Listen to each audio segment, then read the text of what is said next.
Bumulagtang dalawang sakay ng isang motorsiklo matapos pagbabarilin sa bahaging ito ng Barangay Lambakin sa Marilao, Bulacan, pasado alas 11 kagabi.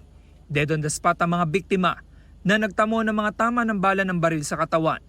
May nakuhang pagkakakilanlan sa 34 anyo sa lalaking biktima, habang hindi pa tukoy ang babae na sa tansya ng mga otoridad ay mahigit 20 anyos. Ayon sa mga residente, nagulat sila na makarinig na mahigit sa 5 putok ng baril. May narinig po kaming sunod-sunod na putok ng baril. Tapos hindi po namin pinansin yun kasi may ginagawa po kaming sasakyan. Sa kabilang kanto lang po. Tapos nung biglang may sumisigaw na may bumulagta, sumili po kami. Pero hindi kami basta-basta lumapit kasi baka mamaya nandun pa yung bumaril eh. Hindi na muna nagpaunlak ng panayam ang Marilao Police habang iniimbestigahan pa ang posibleng motibo sa krimen. Sa inisyal na imbestigasyon, pauwi na ang mga biktima ng paputokan ng gunman.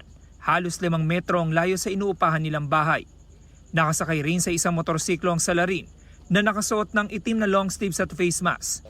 Ang barangay naman limitado lang din ang impormasyong nalalaman kaugnay sa mga biktima.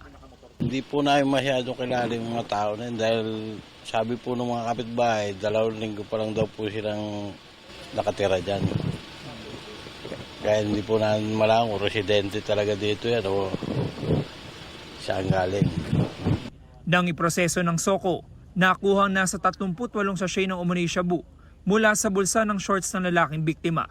May nakita ring baril na nakasukbit sa kanyang bewang. Sa motorsiklo, nakuha ang 2 cellphone at mga drug paraphernalia. Abot sa 9 na basyo ng balang na recover sa pinangyarihan ng pamamaril.